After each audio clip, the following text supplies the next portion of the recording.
Good morning, friends. Once again on my YouTube channel, Just Do It. My name is Mantu Singh. आज मैं आप लोगों को क्लास 10th का एक चैप्टर पढ़ाने जा रहा हूँ इंग्लिश का बुक का, जिसका नाम है ए क्वेश्चन ऑफ ट्रस्ट। ये काफ़ी अच्छी कहानी है और इसे आपको सुनना चाहिए, देखना चाहिए ध्यान से, क्योंकि क्वेश्चन इससे पूछे जाते हैं एग्जाम में। तो आपको समय बर्बाद ना करते हुए कहानी स्टार्ट करते हैं। इस कहानी में जो मुख्य किरदार है, जिसका नाम है हॉरेस डेनबी, वो लगभग 50 साल का व्यक्ति है। He is about 50 years old and unmarried. वो 50 साल का व्यक्ति है और अविवाहित है। ठीक है। ही यूज टू मेक लॉक्स। वो ताला बनाने का काम करता है, मतलब उनका जो बिजनेस है वो ताला बनाने का है। ठीक। He has two helpers. उसके पास दो सहायक है जो ताला बनाने में उनकी मदद करते हैं। He has also a house keeper. उसके पास एक हाउस कीपर भी है जो घर की देखभाल करता है, और कभी कभी हॉरिस जेनबी जब बीमार पड़ते हैं तो उसके भी देखभाल करता है। और जेरेमी को सिर्फ एक ही बीमारी थी कि उसको गर्मी के समय में है फीवर हो जाता था। ठीक है ना, बस गर्मी वाली ही बुखार थी और कोई बीमारी उसको नहीं थी। He was very happy man. वो काफ़ी खुश मिजाज का व्यक्ति था, काफ़ी खुश रहता था। And he always minded his on business. और वो हमेशा अपने काम से मतलब रखता था। ठीक है ना। And every people thought that he was a good person and citizen and honest person. सब व्यक्ति को लगता था कि हॉरिस डेनबी जो था एक अच्छा व्यक्ति था, ईमानदार व्यक्ति था और काफ़ी खुश रहने वाला व्यक्ति था। But it was not true. लेकिन ये सच बात नहीं थी। बिकॉज 15 ईयर्स एगो, क्योंकि 15 साल पहले उसने जेल का सजा काट चुका था। वो एक लाइब्रेरी में रहता था, एज अ प्रिजनर, एक कैदी के रूप में रहता था, और वहाँ पर सजा वो काट चुका था। तो हम लोग कह सकते हैं कि he was not completely honest. वो पूरी तरह से ईमानदार नहीं था। दूसरी ओर उसे रेयर किताबों का काफ़ी शौक था, कीमती किताबों का काफ़ी शौक था।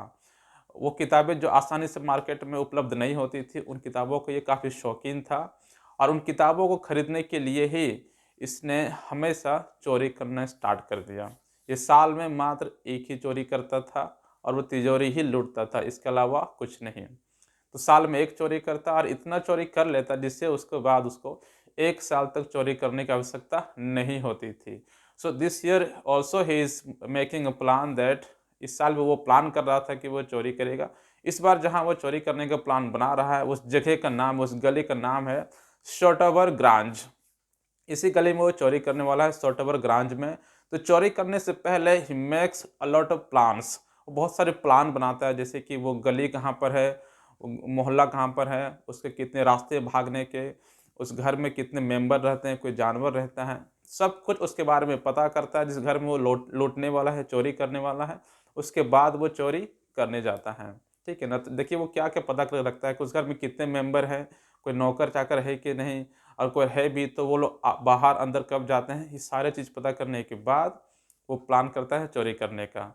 So this year he was thinking that, इस साल वो सोच रहा था कि बाकी साल की तरह इस साल भी जो मैं चोरी करने जा रहा हूँ वो काफ़ी सक्सेसफुल होने जा रहा है। ठीक है ना। चोरी करने का जो डिसीजन लेता वो जुलाई का मंथ था, काफ़ी धूप का समय चल रहा था। और ऑटम के सीज़न में, पतझड़ के सीज़न में 3 नई किताबें आने वाली थी मार्केट में। उन तीनों किताबों को हॉरिस डेनबी खरीदना चाहता था। वो सोचा था कि उस तिजोरी को अगर हम लूट लेंगे तो काफ़ी पैसे हो जाएँगे, मैं आराम से 1 साल भी बिता सकता हूँ और वो किताब भी ले सकता हूँ। उस तिजोरी के अंदर 15,000 पाउंड्स के ज्वेलरी वगैरह थे। 15,000 पाउंड के ज्वेलरी, गहने वगैरह उसमें रखे हुए थे। यदि उनको वो चोरी कर लेता है, एक-एक करके बेचेगा, तो उसे 5,000 पॉइंट मिल जाएँगे, क्योंकि वो चोरी का माल है तो उसको प्रॉपर कीमत नहीं मिलने वाला है। तो प्लान तो पूरी तरह से कर लेता है। ठीक है ना।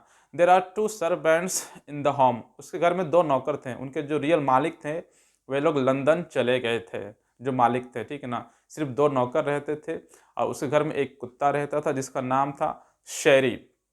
उस हॉरिस डेनबी ने उस कुत्ते का नाम तक पता कर लिया था कि उस कुत्ते का नाम शेरी है, क्योंकि वो जब चोरी करने जाएगा तो वो डिस्टर्ब ना करे, ताकि उसको सही नाम से पुकारेगा वो। तो नौकरों का भी वो जाँच पड़ताल किया था कि वो कब बाहर जाते हैं, कब नहीं जाते हैं। तो एक दिन क्या होता है कि जो नौकर रहते हैं वो फ़िल्म देखने चला जाता है। तो फ़िल्म देखने जाने के बाद 4 घंटा मौका रहता है उसके पास, हॉरिस डेनबी के पास, घर को लूटने के लिए। तो वो उसी 4 घंटे का यूज़ करते हुए उस घर में प्रवेश करता है। नौकर जब गए थे तो एक चाबी था, किचन के रूम के बाहर एक नील यानी काँटे के ऊपर लटका देता है और चला जाता है। हॉरिस जेनेबी ये सब देखता हुआ रहता है और उनके जाने के तुरंत बाद ये अपने औज़ार के साथ, जैसे कि तिजोरी कैसे खोलनी है, सारा औज़ार ले जाता है और दरवाज़ा खोल करके, ताला खोल करके वो अंदर चला जाता है, ठीक है ना। जाने के बाद देखता है कि एक वहाँ पर डेस्क पे फूलदानी रखी हुई है, गुलदस्ता रखा हुआ है और उस फूल से उसको एलर्जी है।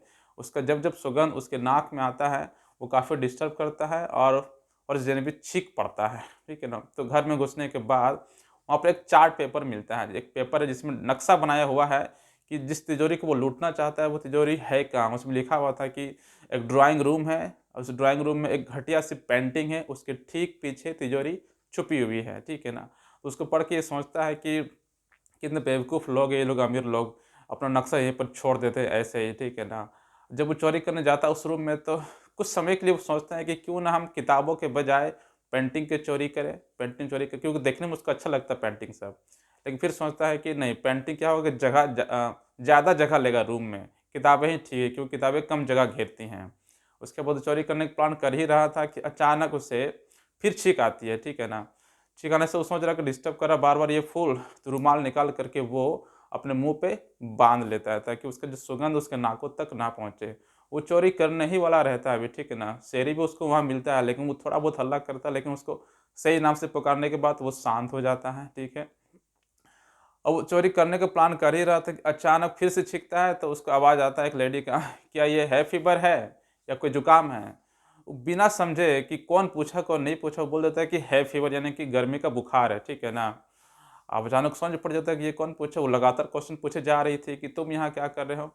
अब हॉरिस डैन भी डर जाता है कि वो ये सोच के आया था कि घर में कोई भी नहीं है, तो ये सवाल कौन कर रही है? वो एक लेडी थी, 60 वर्ष की लेडी थी, लाल ड्रेस पहने हुई थी, खूबसूरत थी, ठीक है?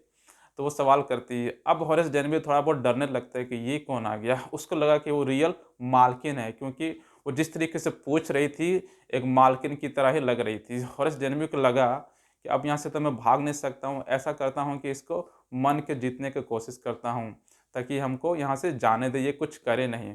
तो बहुत सारा वो सवाल करती है, ठीक है ना?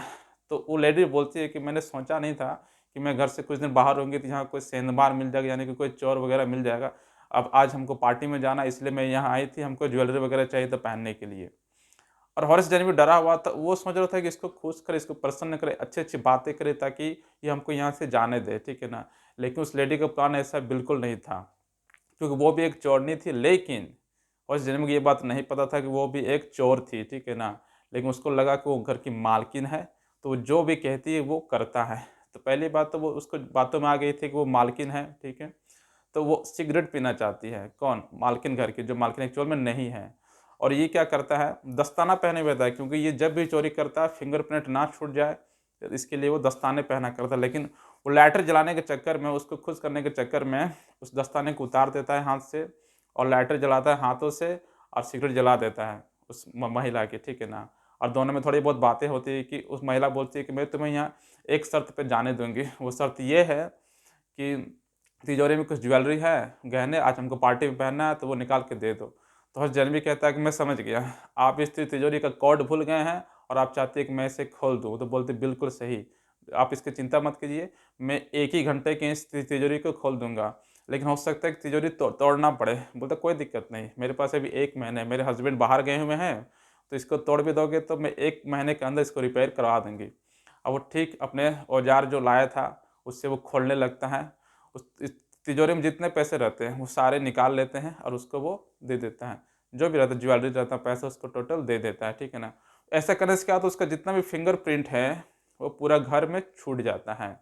और ऑलरेडी प्रॉमिस की थी कि हम तुमको जाने देंगे और किसी को कुछ नहीं बताएँगे।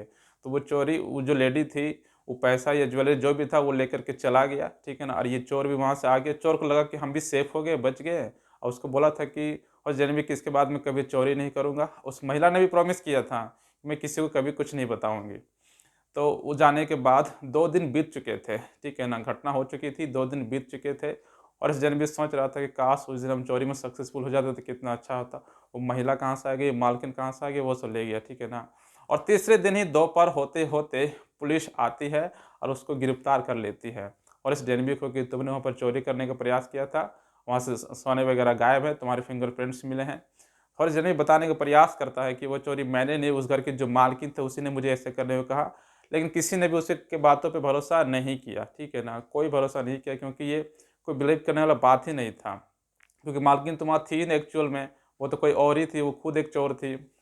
तो जब वो जेल चला जाता है हॉरिस डेनविथ, तो जेल में बैठे-बैठे वो सोचता है कि लोग कहते हैं कि चोर-चोर मौसेरे भाई होते हैं, लेकिन जब उस चोर के बारे में वो सोचता है, तो उसे काफ़ी गुस्सा आता है, काफ़ी गुस्सा, क्योंकि वो दोनों एक ही प्रोफ़ेशन में थे, लेकिन उन दोनों ने एक-दूसरे को रिस्पेक्ट नहीं किया था, बल्कि एक-दूसरे को ठगा था। इसलिए वो उसे काफ़ी गुस्सा आता है और दोबारा से वो फिर एक बार जेल चला जाता है। तो ये कहानी रहा आपका एक क्वेश्चन ऑफ ट्रस्ट का, इससे क्वेश्चन पूछे जाते हैं, ठीक है ना? तो इसको अच्छा से सुन लीजिए, सुन तो लिए ही होंगे। आशा करता हूँ ये स्टोरी आपको पसंद आया होगा।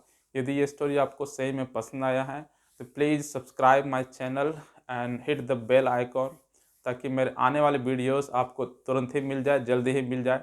और मैं जल्दी ही, ऐसे बहुत सारे चैप्टर्स हैं, मैं धीरे-धीरे करके सबको एक्सप्लेन करूँगा, ठीक है? तो keep watching my channel and videos continue. Okay, thanks.